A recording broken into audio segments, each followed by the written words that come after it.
Yeah, I think rookies, for one, right? I mean, rookies getting ready for the season is going to be extremely tough. When you talk about especially wide receivers, that was big in the offseason, right? Big in the NFL draft, that all of these talented rookies in the wide receiver class, not just this year, but in the following years. Let's see how right next year happens. That's the big part of it, is that they have to get ramped up. Usually it's the starters, right, where the first couple of weeks is preseason. Now every active person on that roster.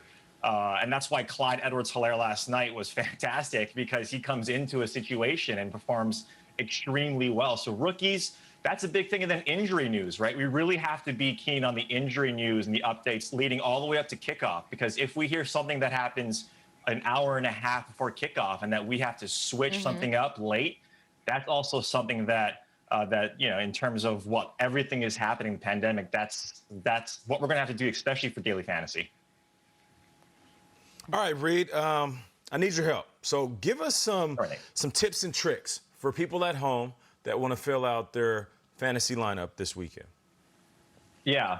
Number one, listen to Kay Adams. That's the first and foremost in terms of fantasy. But number two, like, there's a ton of strategy out there, right? We talked about it a little bit, right? Your core players, the good and bad chalk, or the popular players, right? I think Bilal Powell was the bad chalk the week that I was there for last season. But when you look at specifically for DFS, stacking games or stacking teams is a big strategy, right? And what we mean by that is getting the quarterback and the wide receiver, or the wide receivers, maybe two, right? Maybe you have the Atlanta Falcons where you want to play both Julio and Calvin Ridley because you think that's a big game, or stacking the game like a Falcons Seahawks, where we think that's going to be a shootout, right? So that's the one thing, is how do you stack in terms of what style of the game that you want? And the second thing is more high level, is you got to tell yourself the story of how the game, or the collection of games, right, on the main slate is going to play out,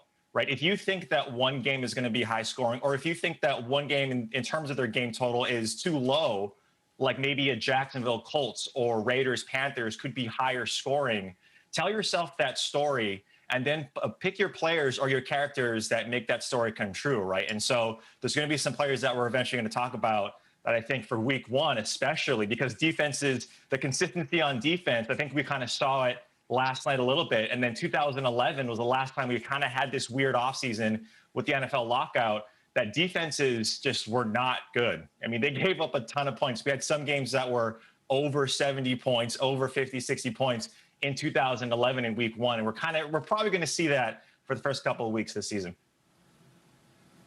All right, Fowler, we're going to make some stories come true right now. Let's get on to brass tacks. Decision 2020. The four of us have each taken a turn this week filling out our lineup based on the Sunday 1 p.m. kickoff games. I'm going to present them to you now, and then you tell us which one you like best. First up, at HeyK Adams on Twitter. Her lineup, she took the player we all were hoping to get, and that's Tyrod Taylor, the Chargers quarterback, way over on the left. Went really big on Josh Jacobs, likes him, and then some others, Eckler, Thielen, and so on. It's a good lineup. Next, Nate. Big fantasy guy, Nate Burleson, always has been the voice of DraftKings. Yep. He makes it rain with Aaron Rodgers. DK Metcalf on Nate's team. Also Dalvin Cook, the Ingram, the Diggs, the Olsen. It's a really good lineup. Now, Peter's going to get really mad if you don't pick his team. Peter's very snobby about this stuff, so here we go. He went with Lamar for 8,100, the reigning MVP. He went the Washington defense at bargain bottom, and then some Josh Jacobs. Zach Moss, the Rook, out of Buffalo. That's an interesting one. And then finally, I just went with the guys I like, the angry runners, the physical guys, week one, going to run some tacklers over. Josh Allen, 6,500 for my quarterback. I also went for DK Metcalf. I don't know if you know this, Reid. DK stands for DraftKings. His name is DraftKings Metcalf. I also went with another DK, Dawson Knox, and the Dolphins defense, which I think are going to surprise some people. So, without further ado, Reid Fowler, whose lineup would you roll with going into the weekend? Drum roll, please. Yeah, so like all of you guys have really good players, right? That's my diplomatic response. That there's key players that all of you guys have on this team. The one team though, right? Like and Kay, like I love Tyrod. If you look at Cincinnati, they gave the most rushing attempts and rushing yards to the quarterbacks last year. So Tyrod is a great play. I never like paying up for quarterback. But Shregs, when you have Devontae Adams like in your lineup, like he is the best player on this slate. When you talk about just the price tag that you're getting, and this guy, right? This guy had an average of 11 targets per game last year. He missed 2 or 3 games, so in 14 games, this guy had a ton of targets.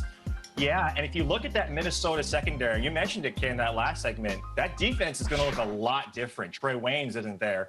Xavier Rhodes no longer there. Daniel Hunter's on the IR. Linval Joseph is gone.